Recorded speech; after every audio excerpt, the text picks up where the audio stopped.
Op turns to a local subreddit for help when his brother gets trapped in the Buffalo blizzard of 2022, which claimed 47 lives. Another user saves his brother and recounts the experience in which they almost became the 48th and 49th lives lost. Editor's note: for some general info, Buffalo, New York, is known for its snowy winters, but the blizzard of 2022 has been called the storm of a lifetime. 48 inches, 122 centimeters, of snow fell in about 48 hours. With the wind chill, the temperature was minus 30 degrees Fahrenheit, minus 34 degrees Celsius. The conditions were so bad that emergency services were suspended. 47 people died. Original post by u/Junzeman. Op made a post in r/Buffalo that was titled, "I need urgent help. My brother has been stuck in his car since the afternoon. He is near X address and is running out of gas. We have tried our best to contact the fire department, police, and tow companies but haven't received any help yet. Please, someone help me. Any help or suggestions would be greatly appreciated." A comment from a local about the conditions in the area. Volunteer firefighter here. Our trucks cannot move in this snow. We are getting stuck and cannot get to anyone at the moment. At least 50% of the town's fire apparatuses are stuck somewhere. I hate to say this, but if you can contact him, tell him help is probably not coming. He is going to have to get resourceful, knock on doors, do something.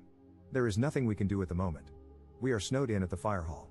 Comment left by u/spore211215.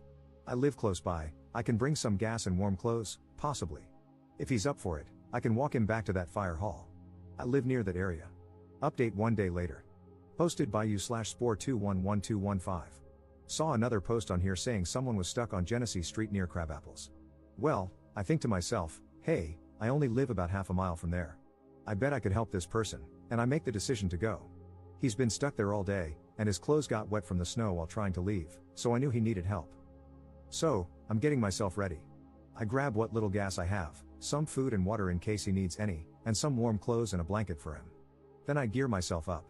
I put on thick hiking socks, sweatpants, a backpack to carry my gear, puffy snow pants, a Hanes white tee, 2 sweaters, a jacket, a high-vis vest, thick leather winter gloves, insulated winter muck boots, a headband, and a motorcycle helmet to help combat the snow and wind. So, it's time to head out.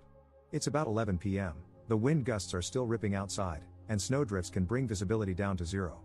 The motorcycle helmet is a mixed bag, helpful in some ways but also letting snow get stuck in my face, but overall, it was a good choice. Now, let me tell you, going to get this man was difficult. I'm a taller man myself, so the snowbanks weren't as much of a struggle for me, but unfortunately, when the snowdrifts reach up to my mid-thigh and every step has my foot dropping all the way down into the snow with no resistance, it turns just walking into a big task in itself. So, I'm making my way down the street, and it is difficult. I get that I'm wearing a motorcycle helmet and that it's hard to breathe in, but even when the visor was lifted, it was still hard to breathe, not only because of the snow constantly blowing in my face but also because walking itself was exhausting. I'm in decent shape, but trudging through those drifts is no easy task. Eventually, I make it down my street and a few streets over, switching between easier and near impossible spots of walking along the way.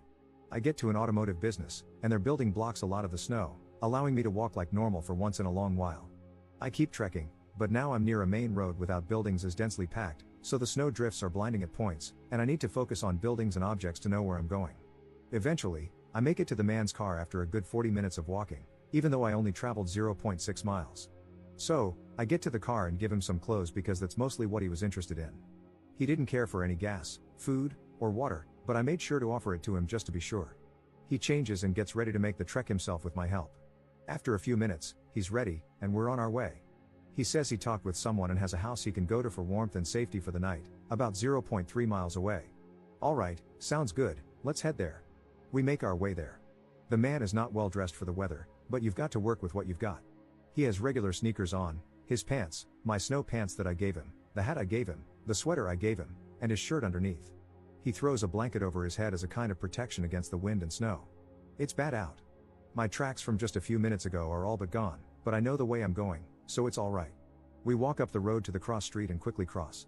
It's hard to see or hear anything, so we can't really tell if a plow is coming, and we act fast to stay safe. Then we make it to the side street. Well, needless to say, that street hasn't been plowed in ages.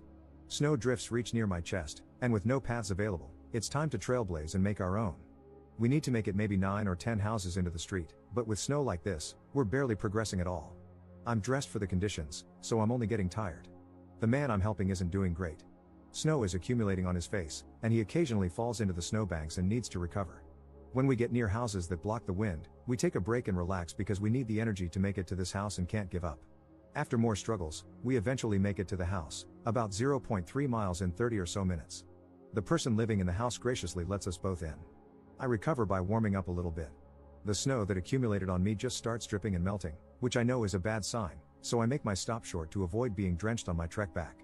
The man I helped is very thankful and gets comfortable and warm for the first time in hours.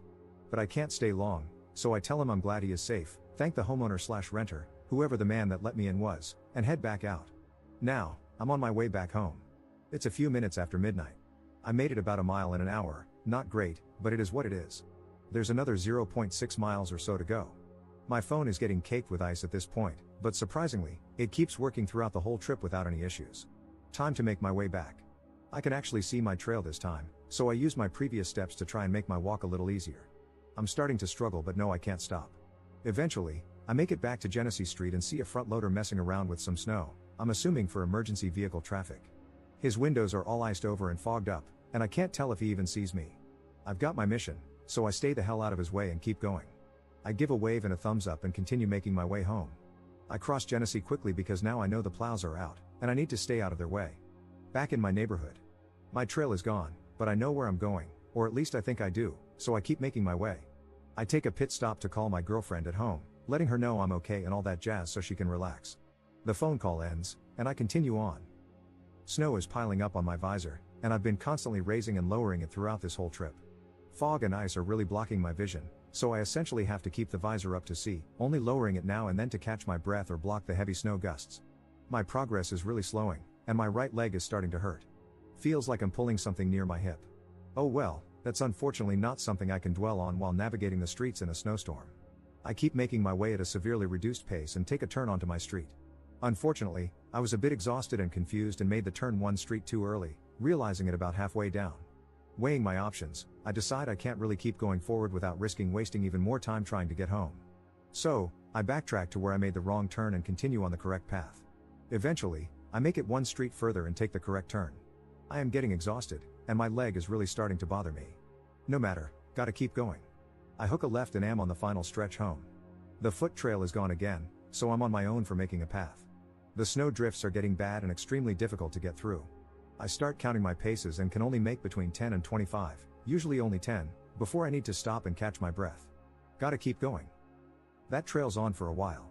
Eventually, I start walking right up against people's houses if the snow drift has made a path where there's less snow. I'm close to home but very, very tired. Thankfully, for the most part, the snow is at least at my back on this path. I keep struggling but can't give up. I am making nearly no progress, but I gotta get home. Eventually, I can see my house light but still have little energy to make it there. 10 steps. 10 steps. 10 steps. I'm close. I see the last section of snow near my house. 5 steps. My leg is really hurting. 5 more steps. Boom. Home. I am exhausted and ready to drop. I make it in the door, and my girlfriend helps take off all my clothes, backpack, and whatnot. I'm caked in snow but stayed warm throughout. I try to take my helmet off, but the snow caked onto the back of my head so much that my hair had ice in it, making it stick together. She had to melt the ice with her hands to get it off. I have her check me for frostbite, and surprisingly, there's none to be found, which I might debate. At the time of writing this, my ears are still a bit numb and have a funny feeling, but nothing of much concern. It's almost like the feeling of Novocaine at the dentist, but to a much lesser extent. Then I relax. She has hot cocoa ready for me as I walk in, and now I just get to relax. I earned this hot chocolate. Mission success, helped a man get home safe and got home myself. A comment from the homeowner who took you/Junzeman's brother in. Thank you man, you saved the guy's life. May Allah bless you. I'm the homeowner you guys came to help. For a second, I thought you were a first responder with your helmet on, lol. It's a happy ending story. The man stayed in my house for 2 nights, and he headed out home this morning. He even helped me clean some snow off my driveway before he left. He arrived home safely, though his car is still stuck on the road. Thank you once again. Second update same day. Posted by you/Junzeman. Last night, I made a post asking for help from my brother, who was stranded in the snow. After posting, I received lots of suggestions and advice. Then, out of nowhere, this man came and offered his help. Shout out to this kind human angel, you/Spore211215, for helping my brother out of the snow in Buffalo last night. This man deserves all the love, prayers, and gratitude for risking his own life to save a stranger. My family will forever be indebted to him, and I just want to help share his story in the hope of spreading some good news during this holiday season. Please help me make this local story known. Thank you, and happy holidays.